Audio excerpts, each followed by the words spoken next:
Hello, good morning and good afternoon. Thank you so much for joining our webinar today.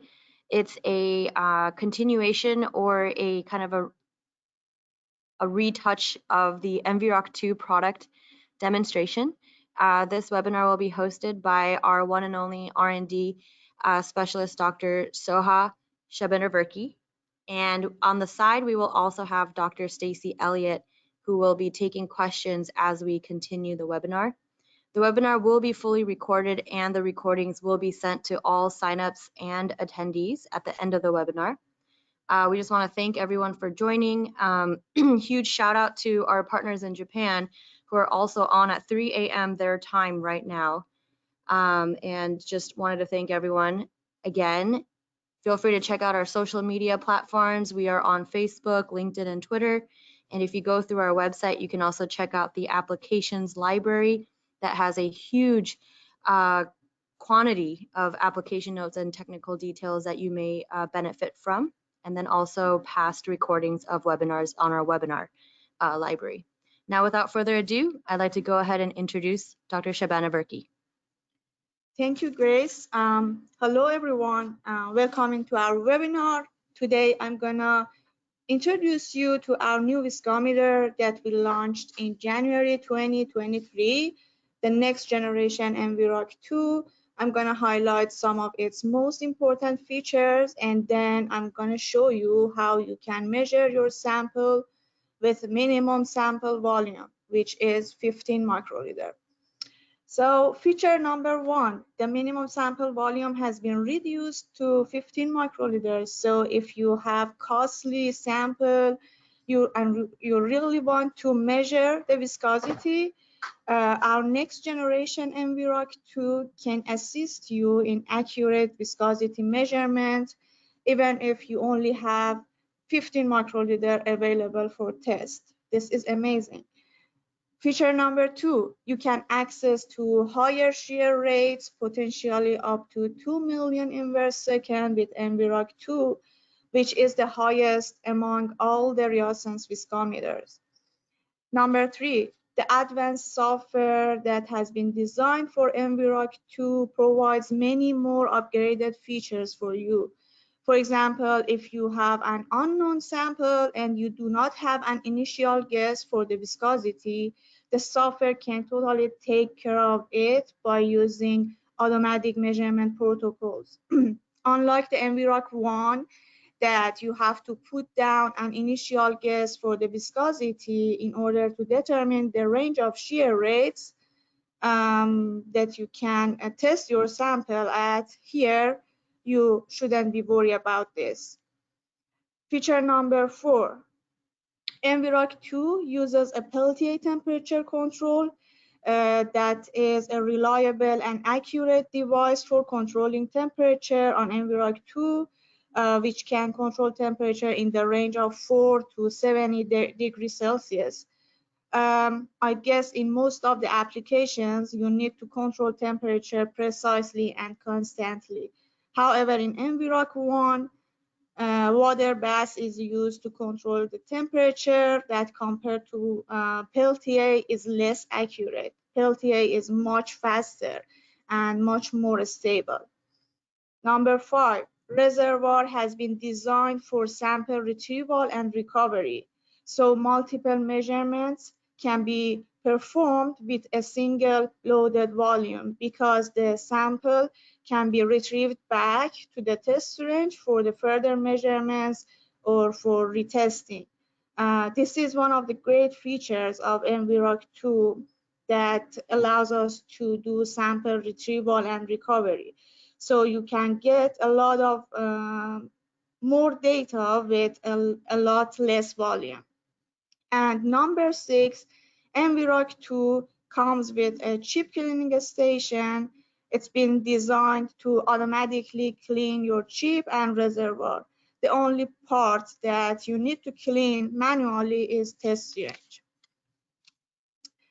I think after this quick overview of the highlighted features of m-VROC 2, now you can compare this with m-VROC 1, the previous generation, and understand that its more upgraded features can further simplify material characterization and viscosity measurement. With that in mind, I'm going to show you how fast and easy you can measure viscosity with only 15 microliter of sample. As I mentioned earlier, one of the main benefits of this new product is that the minimum sample volume you need to test your sample has been reduced to 15 microliter. Today, I want to show you how you can measure your sample. I'm going to start with introducing the main parts that we use for each test.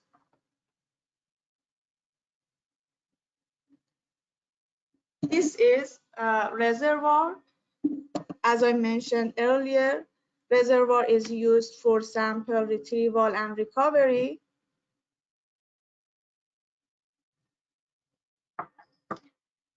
This is m-VROC chip.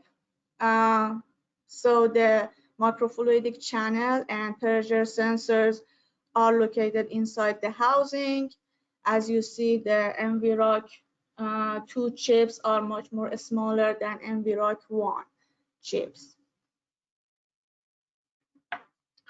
And we have two syringe configurations, 2.5 milliliter syringe that is typically used for high shear rate measurements, and 100 microliter syringe that is typically used for low sample volume testing. Today, I'm going to use 100 microliter syringe.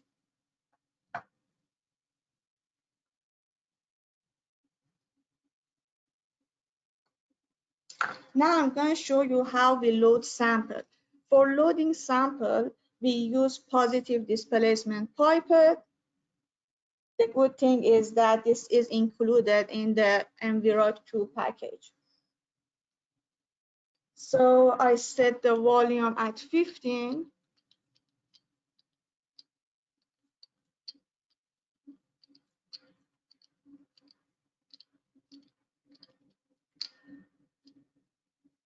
Now the volume is set at 15. Then we use pipette tip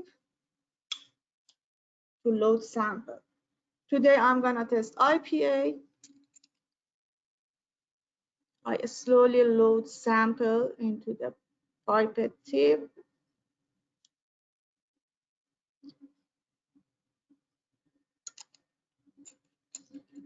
And transfer sample in, slowly in the syringe. Eliminate as many bubbles as possible. Bubble will negatively affect your measurement and your viscosity data. So I keep the syringe horizontally, and then I slowly load the sample into the syringe.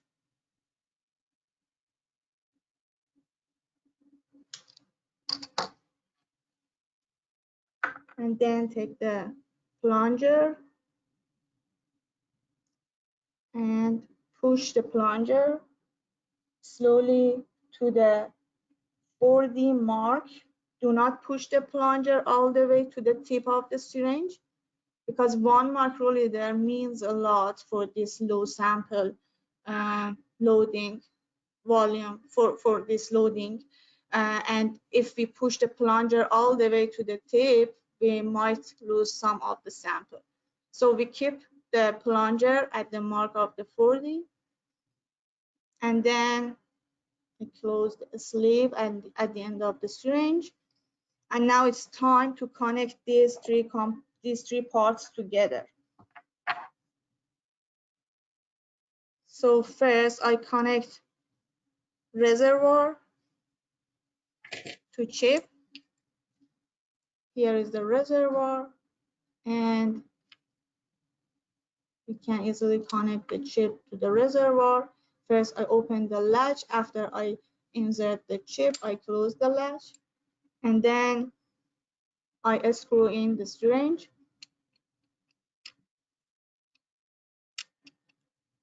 and connect it to the chip.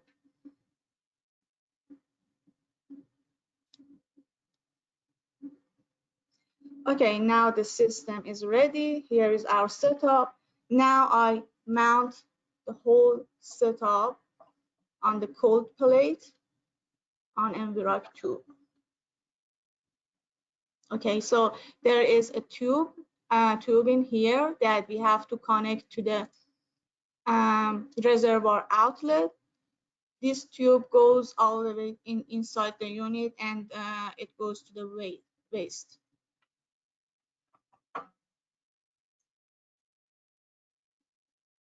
And also it provides pressure during retrieval. So after I connected this tube, I think everything is set. Now I can close the cover.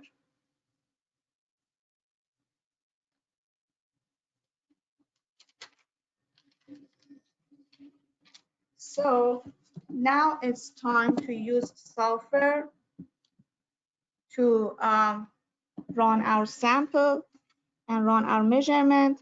So I guess you can see the software because we already shared the screen.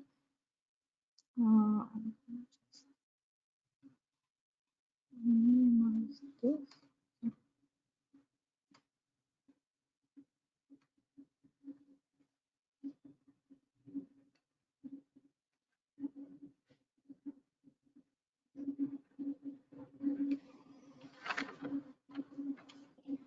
Okay, so this is m-VROC 2 software. What you see is the design window of the software. As I mentioned, there are many more upgraded features here compared to m-VROC 1. The GUI on top displays graphical icons such as syringe bar display that shows the real-time sample volume, loaded volume, and also remaining volume. The progress bar on the right shows the duration and status of your measurement. Also on top of the screen, you can see chip serial number, and also in the bracket, it shows that the chip is dry. So that means your chip is clean and is ready for your measurement. Okay, so let's go ahead and start measurement. There are different tabs that you can see in the left, including experiment, protocols, data, setting. But all we need for this measurement is to go to experiment tab, design sub tab.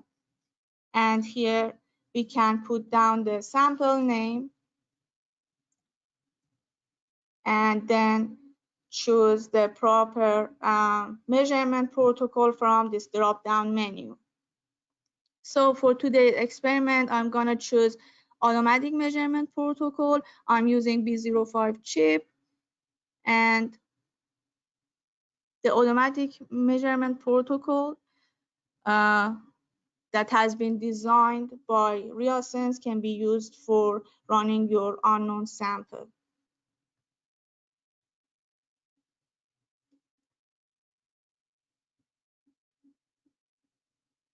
Actually, there are several preloaded or pre-programmed measurement protocols that are automatic measurement protocols. Basically, you can choose one of those depending on your chip type and run your unknown sample. These automatic measurement protocols are designed for both known and unknown samples, but in case you would like to create your own measurement protocol and you want to run your sample at fixed rate, software allows you to create your protocol, more complex and customized protocols like such as shear rate sweep or temperature sweep experiments. For today's test, I'm gonna use automatic measurement protocol in which the software controls the shear rate to measure viscosity at 25% of the full scale pressure of the chip. Now I think everything is set for the measurement. I click on Start button. For this measurement, I'm gonna turn off temperature control in order to have more time-saving experiment. Then I click on OK. Now you can see that the pusher block moves from home position to end position to make contact with the plunger. Once they are engaged, now they are engaged, and this instruction pops up on the screen of your software that says, please close the latch. So here is the latch, and click OK. So now this window pops up. Once I click the Start Run, it will perform diagnostics, including chip and leak test. Chip test measures the reading from the pressure sensors to see if they function well or otherwise damaged. Leak test checks for leaks in the main flow path or solvent bottles.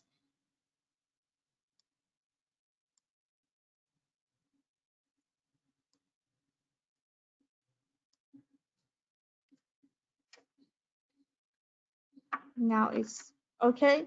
No issues were found. Once the pre-diagnostic tests pass, the measurement will begin. While the job is running, you can check the measurement results. The graph tab here is doing the priming step. As I said, is used to wet or prime the chip. If you remember, I set the plunger at the mark of 40, so this is what the syringe bar display shows. But once the priming is done, it would update with the actual loading volume.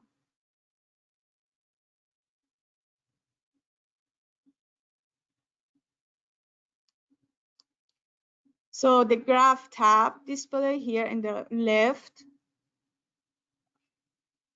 displays real-time measurement while a job is currently running. The data from the current measurement is plotted. Now priming is done, is completed.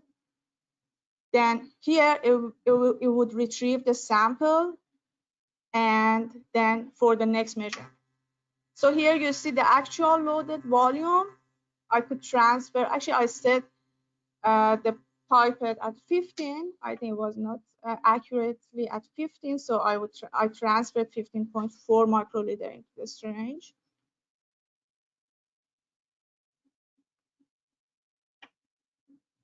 So there are different graphs here in this window. The top left graph is viscosity versus time. That displays the viscosity readings from the chip versus time. Data points collected during measurement time are marked with diamonds, as you can see here. The top right graph displays the temperature readings from the chip during the measurement. The bottom left graph displays the current pressure readings from each pressure sensor. As the fluid travels through the chip, it experiences a pressure drop. The bottom right graph display, this one, display viscosity versus segment number or shear rate or temperature, depending on which option. Here you have different options you can choose. Depending on which option is selected, this graph will show viscosity plotted against segment number or shear rate or temperature. Below the graph are several boxes with additional data and options. So the viscosity versus time, this graph shows the transient curve for the current segment. So I think this is, for example, this is an acceptable transient curve with a rapid increase in viscosity followed by a plateau.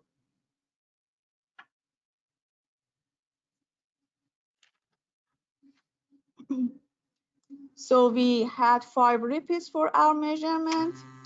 So it's running very well. I think we are collecting very good data.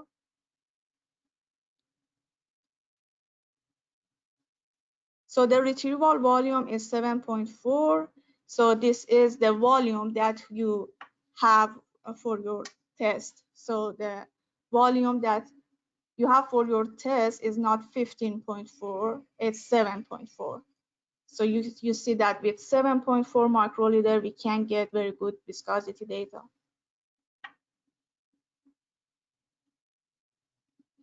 Okay, I think one more measurement is needed to complete this job.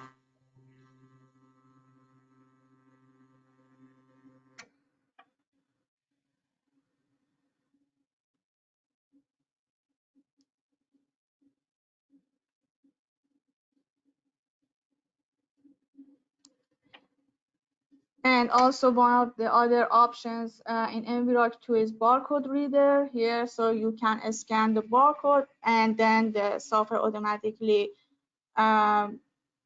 shows you the name of your sample or any other information. So yeah, this one was the last segment. So it's now the measurement is completed. So you will see how accurate and how reliable our data is. There were 5 repeats for this measurement. I think we had a successful run and the viscosity data for IPA are good, accurate, and reliable enough. Now to export data, you can go to Data tab. I go to Selection sub-tab. Here is the blue. The part which is highlighted in blue is our last measurement. So I can select, and then on top right, you can see different options for exporting your data. You can export as Excel, CSV, or database. So if you export your data as database, you will need Reasense Clarity software to analyze your data.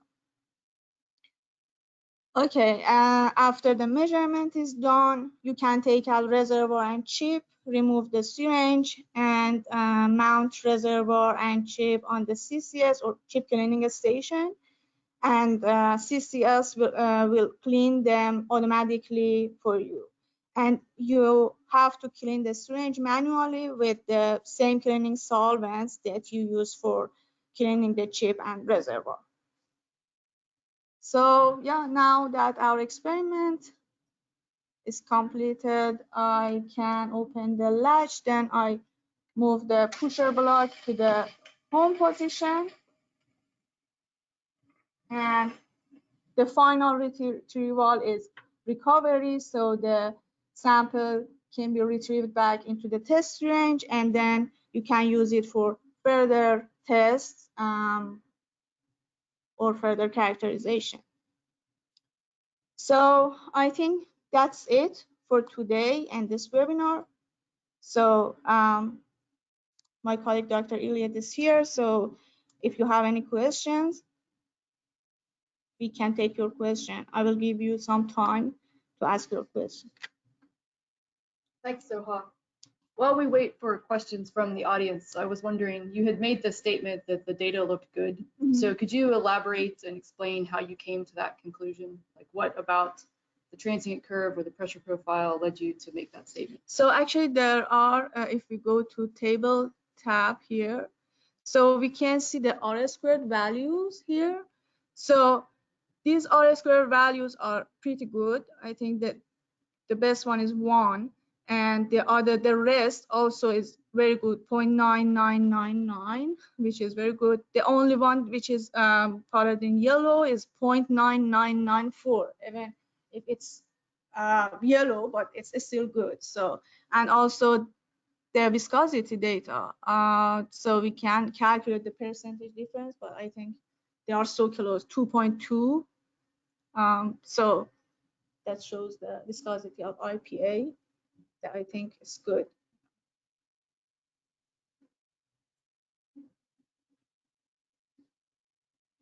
So it shows the repeatability and accuracy of this viscometer.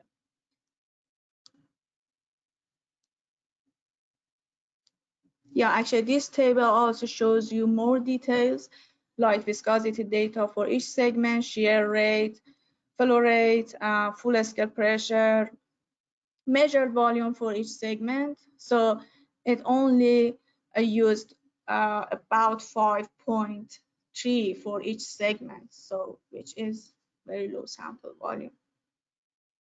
Okay, we do have a question. Mm-hmm. So let me get closer to the mic so everyone can hear the question. So one of our guests is asking what the plot of viscosity versus shear rate would look like. For IPA, viscosity versus shear rate would be just a straight, I would say it's not dropping. It's just constant values for the IPA, since IPA is Newtonian. So let me just change it. Okay, now we cannot see because we just ran at one shear rate. But if you run IPA at different shear rates, it will give you the same data for each shear rate, since IPA is Newtonian and it's not non-Newtonian. For non-Newtonian sample, then you will see changes in viscosity with shear rate. For shear thinning, for example, there would be a drop in viscosity with increasing shear rate. Okay, so since we had that question, Soha, maybe you could go to the measurement protocol creation and explain how you would choose a different protocol if you expected that your sample was perhaps non-Newtonian. Yeah, sure. Yeah, sure. So for non-Newtonian samples, actually our software provides a very good automatic measurement protocol, which is called level generator. So with level generator, actually the sample, the measurement can be performed at different percentage full scale. So it means it will, the measurement will perform at different shear rates. So that's the goal. We want to have different shear rates, and we want to see the viscosity data at different flow rates or shear rates. So here, for example, this one, let me just choose one of the Riason's subploid protocols for level generator. Let me choose, okay, here are the different protocols. Let me choose one of them for B05, for example. Here is one example of an automatic measurement protocol. The first 4 steps are priming step. As I said, this priming step here is used to wet the channel, along with actually these additional priming steps allow us to detect the behavior of the material. So before we go through the actual measurement, the software can tell us if the material is Newtonian or non-Newtonian. Then it would adjust better with calculating the retrieval rate or and so on. So these priming steps, during these priming steps, the material can be detected as Newtonian or non-Newtonian. Then, for example, here at segment 5, we have actual measurement, which can run at 5% full scale. So there are 5 different levels, which means 5 different shear rates. So this is an example of a protocol that we can use for non-Newtonian material. And yeah, I will give you viscosity data versus shear rate. Okay, and since we're talking about getting viscosity as a function of shear rate, maybe you could comment on, so in this instance, you used one chip, a B05, but maybe you could comment on the fact that multiple chip options are available, definitely, and that combining data from those can help you get an even broader range. Yeah, exactly. Yeah, so we have different options for chips. So we have A, B, C, and E chips with different channel depths. So depending on the application, so you can choose multiple chips to run your samples. So if you have shear thinning samples, yeah, as Stacey mentioned, it's better to combine the chips, and it's better to run your sample on different chips to get a broader range of shear rates. So maybe with only just B05 chip, you won't see the shear thinning behavior. But once you use the E05 chip, since you have a broader range of shear rates, you can see the shear thinning behavior. Okay, and just sort of keep the information going on the shear rate dependence. Could you comment on how the new pump is compared to the old m-VROC and sure. the sort of expanded range that we have with this m-VROC 2? Sure, yeah. So on m-VROC 2, actually m-VROC 2 provides two pump options, 1x pump and 2x pump. So the 2x pump can give us a broader range of shear rates. So with 1x pump, the maximum flow rate is 30,000 microliter per minute with 2.5 milliliter syringe. But with 2x pump, we can reach to 60,000 microliter per minute with 2.5 milliliter syringe. That, as I mentioned, is the highest among all the real sense viscometers. So yeah, that provides two pump options that we can actually reach to higher shear rates.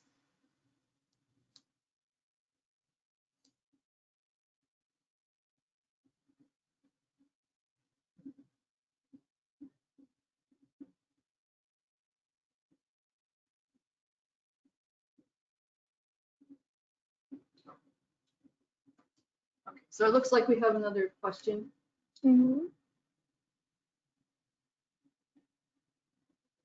Okay, so the question is regarding the volume of the sample that can be recovered.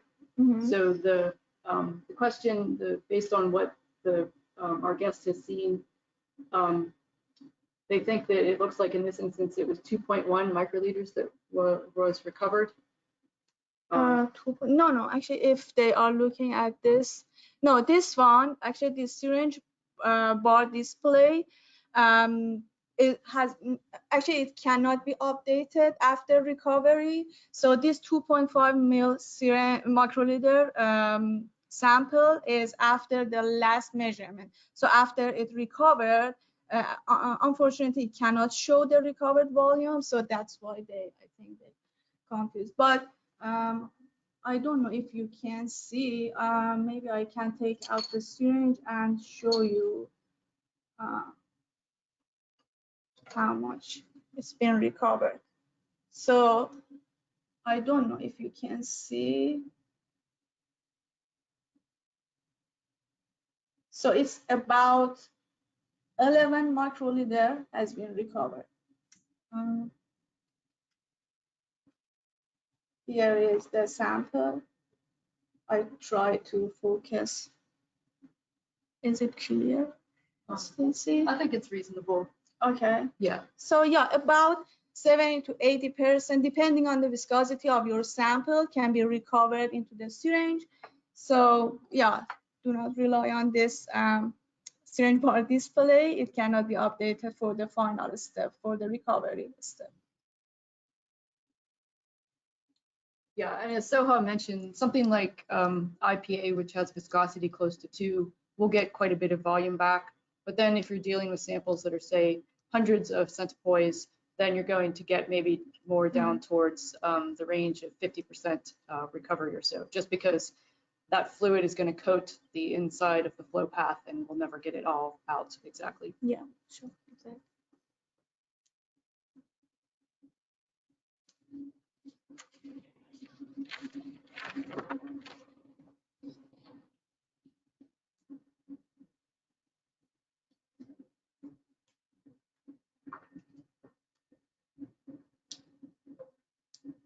Okay, I think those are all the questions that we have from everyone today, so we can wrap it up. Okay, sounds good. Thank you for joining, and we will see you in our next webinars. Thank you. Bye.